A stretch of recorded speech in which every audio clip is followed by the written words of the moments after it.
Hello everyone 2025-26 academic ഇയറിലെ allied health science കോഴ്സുകൾക്ക് വേണ്ടിയിട്ടുള്ള മാനേജ്മെൻറ്റ് സീറ്റ് അഡ്മിഷൻസ് ആരംഭിച്ചിരിക്കുകയാണ്. സെൽഫ് ഫിനാൻസിംഗ് പാരാമെഡിക്കൽ മാനേജ്മെൻറ്റ് അസോസിയേഷൻ്റെ വെബ്സൈറ്റായ www.spmaonline.in എന്ന വെബ്സൈറ്റിലൂടെയാണ് ആപ്ലിക്കേഷൻസ് നിങ്ങൾ സമർപ്പിക്കേണ്ടത്. ഇതാണ് നമ്മുടെ SPMAയുടെ വെബ്സൈറ്റ്. ഇതിലാണ് നിങ്ങൾ ആപ്ലിക്കേഷൻ കൊടുക്കേണ്ടത്. നമുക്ക് ആദ്യം തന്നെ ഡൗൺലോഡ് പ്രോസ്പെക്ടസ് എന്നുള്ള ഓപ്ഷനിൽ പോയി പ്രോസ്പെക്ടസ് ഒന്ന് ഡൗൺലോഡ് ചെയ്ത് ഡീറ്റെയിൽസ് വെരിഫൈ ചെയ്യാം. പ്രോസ്പെക്ടസിൽ ആദ്യം തന്നെ കോഴ്സ് ഡീറ്റെയിൽസ് ആണ് കൊടുത്തിട്ടുള്ളത്. ഏതൊക്കെ കോഴ്സുകൾക്കാണ് നമുക്കിപ്പോൾ അപ്ലൈ ചെയ്യാവുന്നതെന്ന് എല്ലാ കോഴ്സുകളുടെ വിവരങ്ങൾ കൃത്യമായിട്ട് കൊടുത്തിട്ടുണ്ട്. PG പ്രോഗ്രാംസിൽ മാസ്റ്റർ ഓഫ് ഹോസ്പിറ്റൽ അഡ്മിനിസ്ട്രേഷൻ പോലെ 5 ഇമ്പോർട്ടൻറ്റ് കോഴ്സുകൾക്കാണ് നമുക്കിപ്പോൾ അപ്ലൈ ചെയ്യാവുന്നത്. അതുപോലെ 7ഓളം ഡിഗ്രി കോഴ്സുകൾക്കും 9ഓളം ഡിപ്ലോമ കോഴ്സുകൾക്കും നമുക്കിപ്പോൾ ആപ്ലിക്കേഷൻ കൊടുക്കാവുന്നതാണ്. അടുത്തത് എലിജിബിലിറ്റി സെക്ഷനാണ്. നമുക്ക് അക്കാദമിക് റിക്വയർമെൻറ്റ്സ് എന്തൊക്കെയാണ് വരുന്നതെന്ന് നോക്കാം. PG കോഴ്സിന് വേണ്ടിയിട്ട് 3 ഡിവിഷനായിട്ട് നമുക്ക് കൊടുത്തിട്ടുണ്ട്. Master of hospital administration MHA ആണ് നിങ്ങൾ നോക്കുന്നതെങ്കിൽ any full time regular degree with 50% mark from UGC recognised university ആണ് പറഞ്ഞിട്ടുള്ളത്. ആൻഡ് മാസ്റ്റർ ഓഫ് ഒപ്റ്റോമെട്രി ആണെങ്കിൽ BSc optometry with 55% mark. MSc MLT ആണെങ്കിൽ BSc MLT വിത്ത് 50% മാർക്കാണ് PG കോഴ്സുകൾക്കുള്ള എലിജിബിലിറ്റി പറയുന്നത്. ആൻഡ് ഡിഗ്രി കോഴ്സുകൾക്കാണെങ്കിൽ +2 ആണ് എലിജിബിലിറ്റി വരുന്നത് with 50% mark when physics chemistry biology put together. Physics chemistry ബയോളജിയുടെ പെർസെൻറ്റേജ് നോക്കുമ്പോൾ 50% മാർക്ക് വരുന്ന +2കാർക്കാണ് ഡിഗ്രിക്ക് നമുക്ക് അപ്ലൈ ചെയ്യാവുന്നത്. ആൻഡ് ഡിപ്ലോമയ്ക്ക് വരുമ്പോൾ +2 തന്നെയാണ് എലിജിബിലിറ്റി വരുന്നത് with physics chemistry biology put together 40% ആണ് ഡിപ്ലോമയുടെ എലിജിബിലിറ്റി വരുന്നത്. ആൻഡ് അടുത്ത സെക്ഷൻ അഫിലിയേഷൻ ആണ് പറയുന്നത്. PG and UG courses provide ചെയ്യുന്നത് Kerala university of health science ആണ്. അതുപോലെ ഡിപ്ലോമ കോഴ്സസ് പ്രൊവൈഡ് ചെയ്യുന്നത് directorate of medical education DME government of കേരളയാണ് നമുക്ക് കോഴ്സസ് പ്രൊവൈഡ് ചെയ്യുന്നത്. നെക്സ്റ്റ് സെക്ഷൻ ആയിട്ട് വരുന്നത് കോഴ്സ് ഡ്യൂറേഷൻ ആണ്. അതുപോലെ relaxation in mark and age sections കൊടുത്തിട്ടുണ്ട്. And then how to apply ഞാൻ ഓൾറെഡി പറഞ്ഞു. www.spmaonline.in എന്നാണ് നമ്മുടെ വെബ്സൈറ്റ്. അതുപോലെ അപ്ലിക്കേഷൻ ഫീ വരുന്നത് ഇപ്പോൾ PG ആൻഡ് UG കോഴ്സിനാണെങ്കിൽ 1000 rupees ഡിപ്ലോമ കോഴ്സിനാണെങ്കിൽ 750 rupees ആണ് നമ്മുടെ അപ്ലിക്കേഷൻ ഫീ വരുന്നത്. ആൻഡ് ദെൻ അപ്ലിക്കേഷൻ പ്രൊസീജിയേഴ്സ് കൃത്യമായി പറയുന്നുണ്ട്. And details of minority quota NRI seats ഒക്കെ പ്രോസ്പെക്ടസിൽ ഡീറ്റെയിൽ ആയിട്ട് പറഞ്ഞിട്ടുണ്ട്. And there is a list of original certificate to be submitted during the time of admission. ഈ സർട്ടിഫിക്കറ്റ് ഡീറ്റെയിൽസ് നിങ്ങൾ വായിച്ചു നോക്കുക. ഏതെങ്കിലും സർട്ടിഫിക്കറ്റ്സ് നിങ്ങളുടെ കയ്യിൽ ഇല്ലാത്തതുണ്ടെങ്കിൽ അത് റെഡിയാക്കുക വേഗം. കാരണം ഇതില്ലെങ്കിൽ നിങ്ങളുടെ അഡ്മിഷൻ സമയത്ത് നിങ്ങളത് ബാധിക്കും. കാരണം ഏതെങ്കിലും സർട്ടിഫിക്കറ്റ് ഇപ്പോൾ ഡീറ്റെയിൽസ് ആണ് ഇൻകം സർട്ടിഫിക്കറ്റ് ഒക്കെ ഇപ്പോഴേ എടുത്തു വെച്ചുകൊള്ളുക. നമുക്ക് അഡ്മിഷൻ സമയത്ത് അത് വേണ്ടി വരും. ആൻഡ് പിന്നീട് നമുക്ക് കൊടുത്തിട്ടുള്ളത് ഫീസ് ഡീറ്റെയിൽസ് കൊടുത്തിട്ടുണ്ട്. ആൻഡ് ദെൻ ഇതാണ് നമ്മുടെ അടുത്ത ഇമ്പോർട്ടൻറ്റ് സെക്ഷൻ വരുന്നത്. ഏതൊക്കെ കോളേജസ് ആണ് നമുക്ക് ലിസ്റ്റിൽ വരുന്നത്. ആൻഡ് ഇൻ പ്രോസ്പെക്ടസ് നമുക്ക് 25 കോളേജസിന്റെ ലിസ്റ്റ് തന്നിട്ടുണ്ട്. ആൻഡ് ഓരോ കോളേജിലും ഏതൊക്കെ കോഴ്സുകളാണ് ഉള്ളത്, ആ കോഴ്സുകൾക്ക് ഏതൊക്കെ സീറ്റ് ഉണ്ട്. ഇപ്പം Westfort college of allied health science ആണ്. അവിടെ നമുക്ക് PG കോഴ്സായ MHAയും ഡിഗ്രി കോഴ്സായ BSc MLT ആൻഡ് 5 ഡിപ്ലോമ കോഴ്സസും കൊടുത്തിട്ടുണ്ട്. ആൻഡ് ഓരോ കോഴ്സിനും അവൈലബിൾ ആയ സീറ്റും അതുപോലെ കോൺടാക്ട് ഡീറ്റെയിൽസും കൃത്യമായിട്ട് കൊടുത്തിട്ടുണ്ട്. ആൻഡ് ഇഫ് എനി ഡൗട്ട് നിങ്ങൾക്ക് നേരിട്ട് ഈ കോളേജിലെ നമ്പറിലേക്ക് വിളിച്ച് ചോദിക്കാവുന്നതാണ്. ആൻഡ് അവസാനമായി പ്രോസ്പെക്ടസിൽ നമ്മുടെ പ്രോഗ്രാം അഡ്മിഷൻ പ്രോസസ് ഷെഡ്യൂൾ ഇട്ടിട്ടുണ്ട്. അപ്പോൾ അതിനനുസരിച്ച് ഇപ്പോൾ അപ്ലിക്കേഷൻ ലാസ്റ്റ് ഡേറ്റ് കൊടുത്തിട്ടുള്ളത് September 8 ആണ്.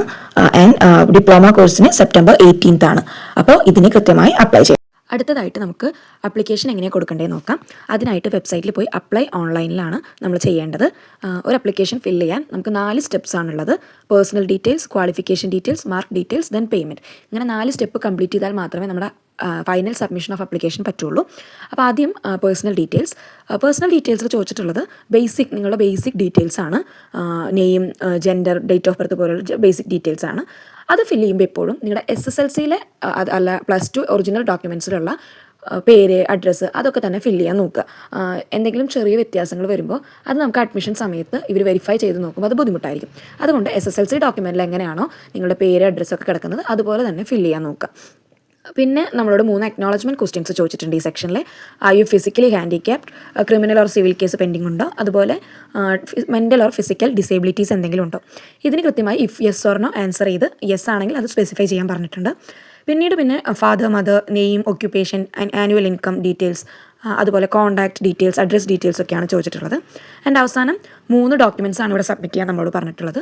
പാസ്പോർട്ട് സൈസ് ഫോട്ടോ, സിഗ്നേച്ചർ, അതുപോലെ ആധാർ കാർഡ്. ഇത് 3 നമ്മളിതിൽ ഫസ്റ്റ് സെക്ഷനിൽ സബ്മിറ്റ് ചെയ്യേണ്ട ഡോക്യുമെൻറ്റ്സ്. ഈ 3 ഡോക്യുമെൻറ്റ്സും ചോദിച്ചിട്ടുള്ളത് ഇമേജ് ഫയലായിട്ടാണ്.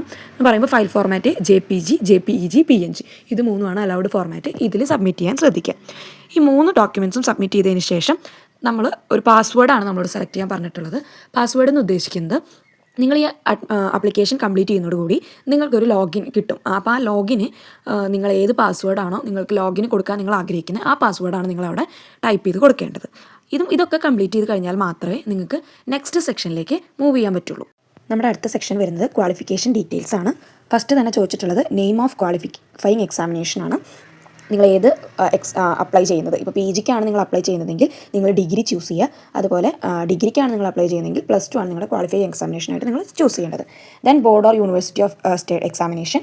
നിങ്ങൾ +2 ആണെങ്കിൽ HSC, VHSC, CBSE, NIOS അങ്ങനെ ഏതിലാണ് നിങ്ങൾ ബോർഡ് വരുന്നത് അത് സെലക്ട് ചെയ്യുക. ഇനി ഡിഗ്രി ആണെങ്കിൽ നിങ്ങൾ ഏത് യൂണിവേഴ്സിറ്റിയുടെ അണ്ടറിലാണോ ഡിഗ്രി ചെയ്തത് അതാണ് ആ കോളം ചൂസ് ചെയ്യേണ്ടത്. Then school or college study registration number. Registration number ഞാൻ ഒന്നുകൂടെ പറയാം.